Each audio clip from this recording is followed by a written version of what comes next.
everybody, this is Teresa, your personal finance enthusiast with beingbrokeisn'tcute.com, and I want to welcome you back to my channel. And of course, thank you for viewing, as always.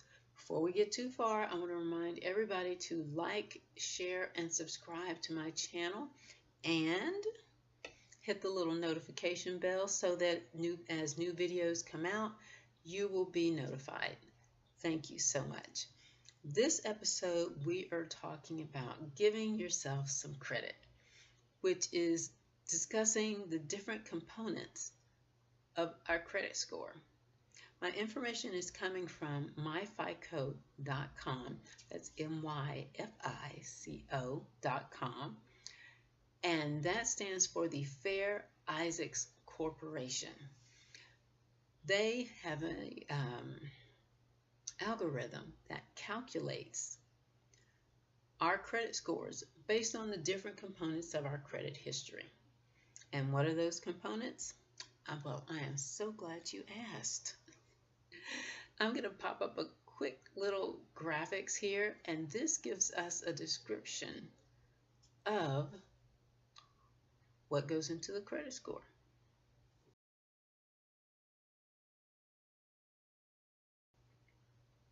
Okay, as you can see, there's 35%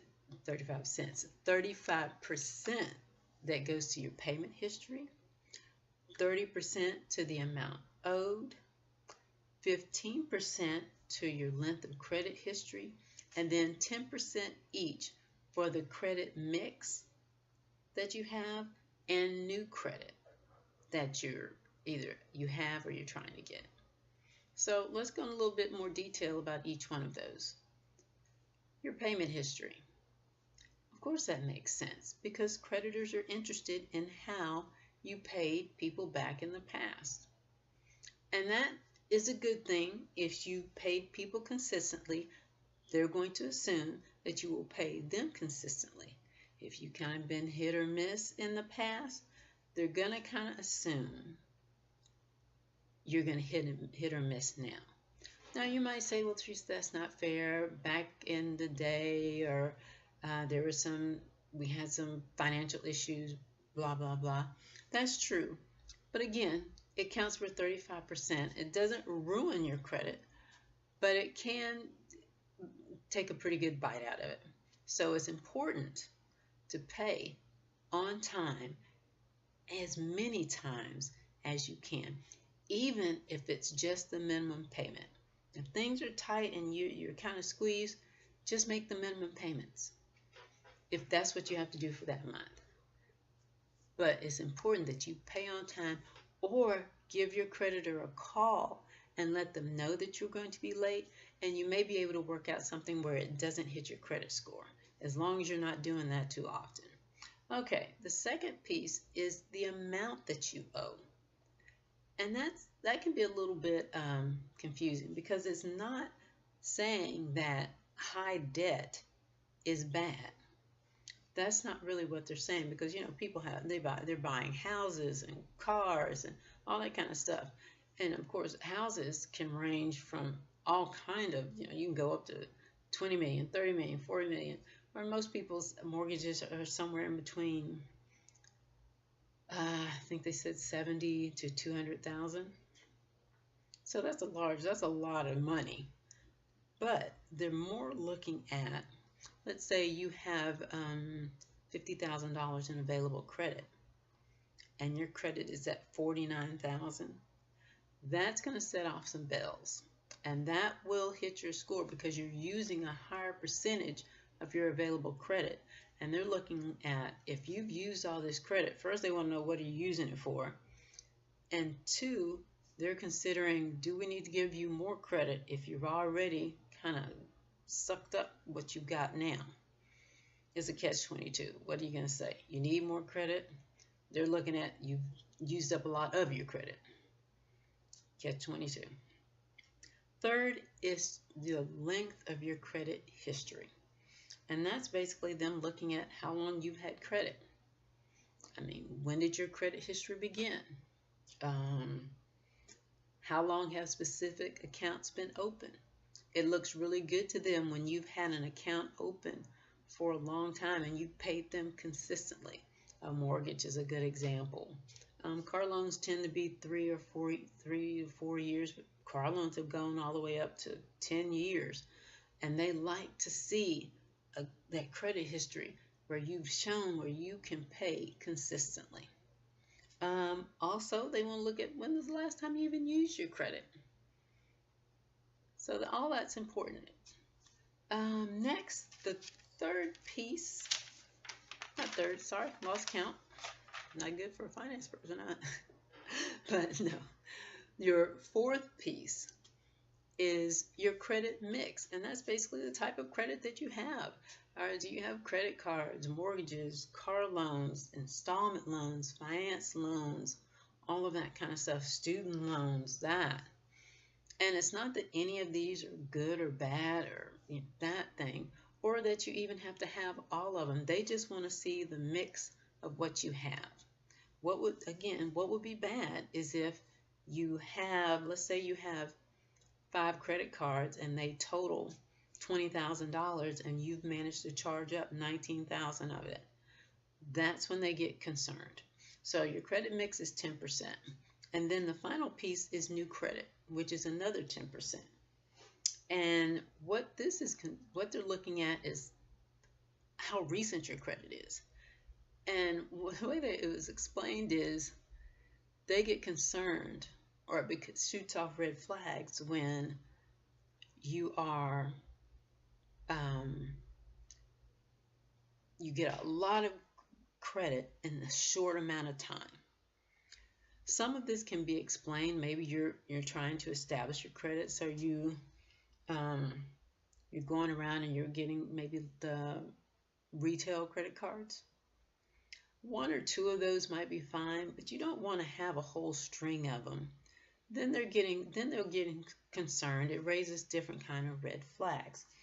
So again, I'm going to pop up the graphic so you can get an overview of what it is. Payment history is 35.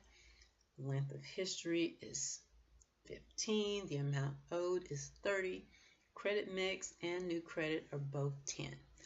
All of these go into creating your credit score. So here's some tips. Again, we're going to start with payment history. Pay on time, even if it's the minimum payment, because that is the biggest chunk.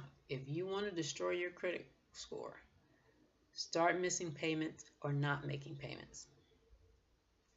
That'll hit it pretty fast. And you have to watch it with that, because a lot of credit card companies especially, they are constantly checking your credit. They check it ever so often because they do that because, 1, they want to offer you more credit. 2, they want to see how you're paying the other folks.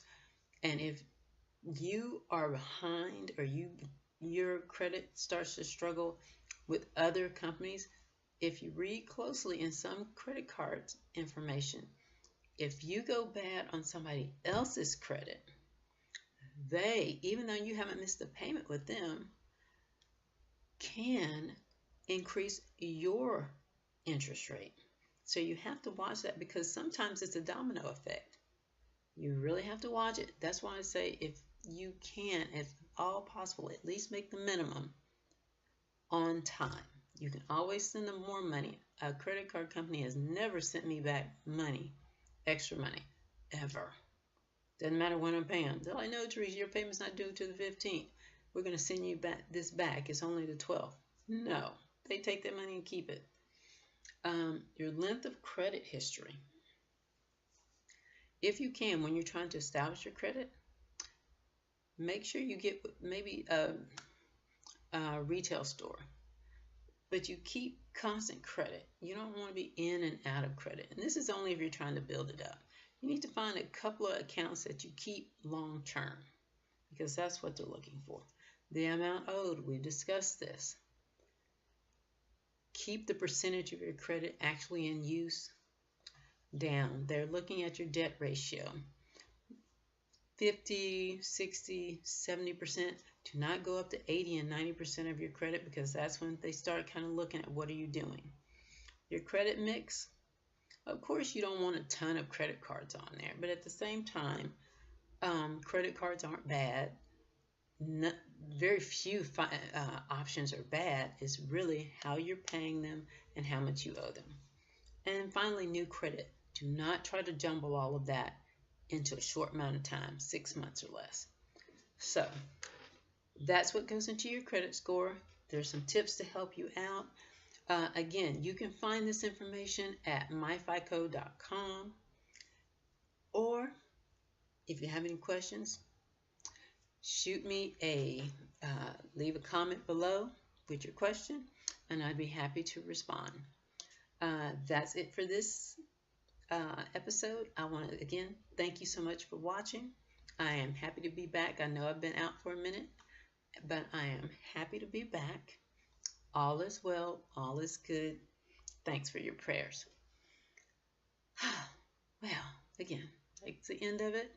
Thank you so much. And remember, people, oh, before I forget, like, share, subscribe, notification button. Also, you can find me on Facebook at Being Broke Isn't Cute PFS. You can find me on Twitter at BBrickLLC. And of course, you can find me on the website of beingbrokeisn'tcute.com. Again, remember, being broke isn't cute. It never has been. It never will be. Thanks for viewing the video. Bye.